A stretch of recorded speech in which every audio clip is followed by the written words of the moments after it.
Assalamualaikum warahmatullahi wabarakatuh. Welcome back to my YouTube channel. Masih di tutorial ngantuk. Tutorial mungkin kalian sudah paham. Mari guys, sekarang ada beberapa orang yang nanya, mungkin di forum atau di manapun ya. Jadi saya coba jawab, yaitu pertanyaannya adalah, Mas, Pak, Bang, Mastah dan sebagainya, kalau misalkan channel anak-anak itu bisa nggak dimonetasi? Ya, monetize seperti itu. Oke, atau bagaimana caranya channel anak tapi masih bisa dimonetize atau bisa di ACC untuk iklannya, ya? Karena kan peraturan YouTube sekarang itu untuk channel anak atau yang dikhususkan untuk anak-anak itu tidak dibolehkan atau iklannya terbatas. Jadi bisa cuma iklannya terbatas seperti itu ya. Nah, gimana caranya supaya channel anak-anak ini kalian atau teman-teman YouTuber semua bisa membuat monetize atau di-ACC sama YouTube-nya? Oke, kita langsung saja. Yang pertama yaitu di pengaturan ketika upload video ya. Ketika kalian upload video, teman-teman upload video, itu yang pertama disarankan tidak untuk anak-anak. Ada pilihannya kan? Jadi video ini untuk anak-anak. Yang kedua adalah video ini tidak ditunjukkan buat anak-anak. Yang ketiga nanti ditinjau ulang misalnya ya. Nah, yang pilih yang kedua, yaitu di video ini tidak dibuat untuk anak-anak seperti itu. Itu yang pertama ya. Pak, kalau misalkan channelnya tentang anak-anak, walaupun diklik pilihan yang kedua atau tidak ada anak, nanti juga tetap pihak YouTube bakal menganalisa seperti itu, bahwa ini adalah channel anak-anak. Tidak. Nah, faktor yang kedua, yang pertama tadi pilihannya tidak untuk anak-anak ya. Jadi video ini nanti ditontonnya di atas umur dari anak-anak tersebut. Kemudian yang kedua, ketika sudah di pengaturan seperti itu, ini yang paling penting, yang kedua adalah temani konten anak-anaknya. Jadi objeknya itu tidak mentok ke anak-anak. Misalnya teman-teman atau teman-teman YouTuber semua, misalnya kalian punya anak yang lagi pandai ngoceh atau ngomel dan sebagainya, jangan plug video itu disorot ke anak tersebut ya. Jadi bisa saja misalnya ada 3 orang, yang pertama anaknya, yang kedua ibu atau bapak atau kakaknya atau dan sebagainya lah ya, yang satu yang tukang video. Kan rata-rata kalau teman-teman YouTuber semua kan, kalau misalnya nyuting anak, ya udah anak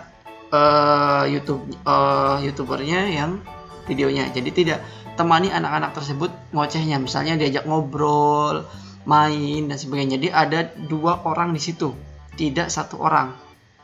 Ya, ada 2 orang, tidak 1 orang, atau tidak 1 anak aja, tapi ada 2 orang, satunya yang dewasa.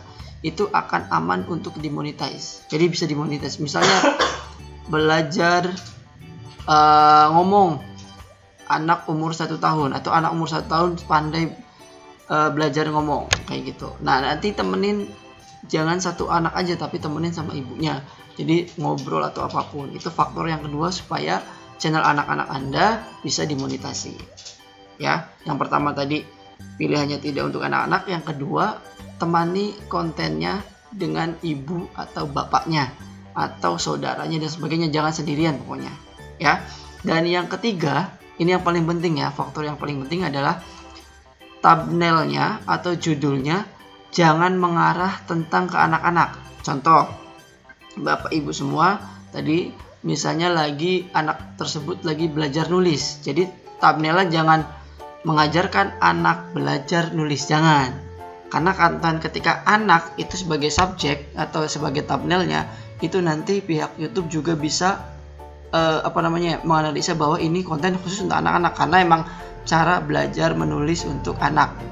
Jadi judulnya diganti, misalnya belajar menulis kayak gitu ya. Judulnya cuma cara belajar menulis kayak gitu aja.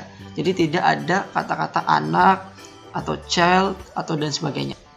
Nah, dan sebagainya. Mungkin itu saja. Saya yakin ketika misalkan teman-teman semua jangan putus asa, karena misal Pak, sayang sekali karena kontennya sudah tentang ke anak-anak kayak gitu. Ya udah, biarin aja dulu, kalian buat lagi, teman-teman buat lagi, tapi dengan konten yang ditemani dengan teman-teman semua. Jadi jangan konten anak saja seperti itu.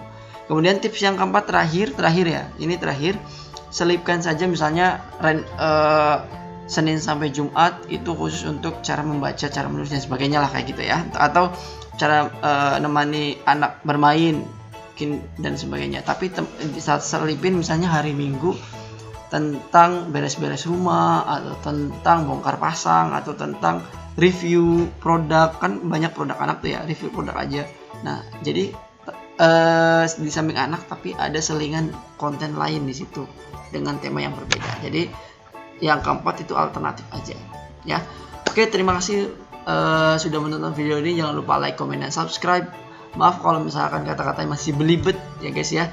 Terus dukung video ini untuk terus upload setiap hari. Bye bye.